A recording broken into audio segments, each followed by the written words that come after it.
Hello, my name is Ashlie Smoot-Baker, and I'm the Diversity, Equity, and Inclusion Coordinator for the Land Grant Program. We in the Kentucky State University Land Grant Program and College of Agriculture, Community, and the Sciences are dedicated to fostering an environment of diversity, equity, and inclusion. As a college, we are committed to treating all with dignity and respect and providing equal opportunities for access and success to all across our programs, research activities, and employment. This commitment translates to continuous learning of subjects and topics that helps us grow in our mindset and in our practices to ensure that we create and help improve quality of life for all. We invite you to learn about a woman who saw a need among people around her and committed her life to creating impact for change and improve quality of life for underserved and underrepresented audiences. We invite you to learn about the life of Dolores Huerta. In 2012, a woman named Dolores Huerta was awarded the Presidential Medal of Freedom by President Barack Obama. Former President Obama credited Dolores Huerta with his presidential campaign slogan, "Yes, we can, si se puede." Who is Dolores Huerta? Who is this woman that with 3 words inspired the first African-American man to become president of the United States? Dolores Huerta was born in 1930 in Dawson, a small mining town in the mountains of New Mexico. Her father was a farm worker, miner, and a union activist who later became a political officer by winning a seat in the New Mexico legislature in 1938. Dolores Huerta grew up in a diverse agricultural community in New Mexico. She grew among African-American, Mexican, Filipino, Japanese, and Chinese farm families. Dolores Huerta was inspired by her mother's kindness and compassion towards others. When she became a teacher, she saw that many of the children came to school with empty stomachs and bare feet. This was the beginning of her fight to overcome economic injustice. Dolores Huerta was 25 when she became a political director of the Community Service Organization. As a director of the Community Service Organization, she founded the Agricultural Workers Association. This association helped set up voter registration drives and pressed for local improvement in the neighborhoods.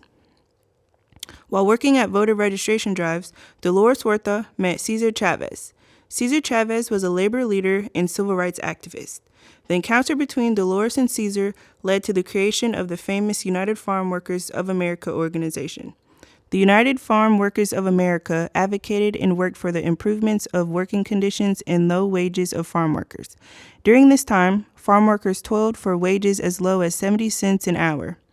They had no access to bathrooms, cold drinking water, or breaks. The working conditions were inhumane, and many of the workers were exposed to harmful pesticides. In 1965, Dolores was the leading organizer for the workers striking against the Coachella Valley grape growers. When striking did not work, activists fought the corporate growers by boycotting. It took 5 years for key demands to be met, such as the aid for dependent families and disability insurance for farm workers in the state of California.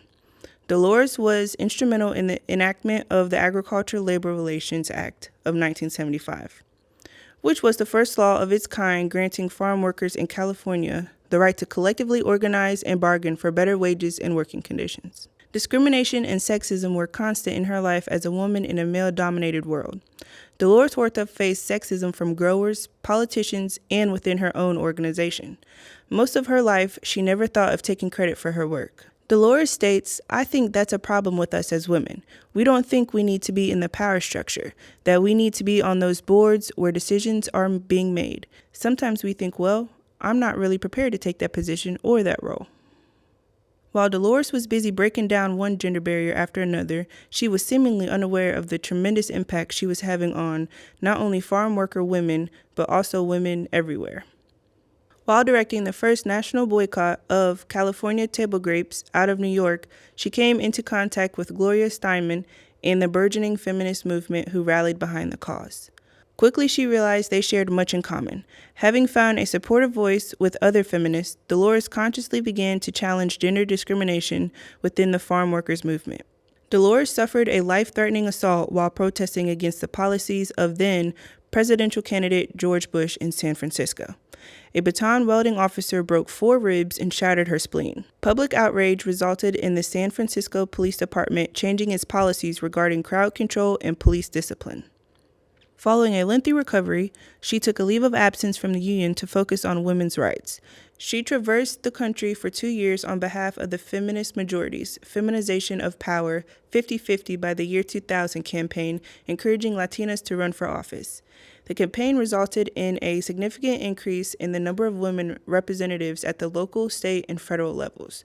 She also served as the national chair of the 21st Century Party, founded in 1992 on the principles that women make up 52% of the party's candidates, and that officers must reflect the ethnic diversity of the nation. Still today, at 92 years old, she is still fighting for human rights, ending racism, educational advocacy, and social justice.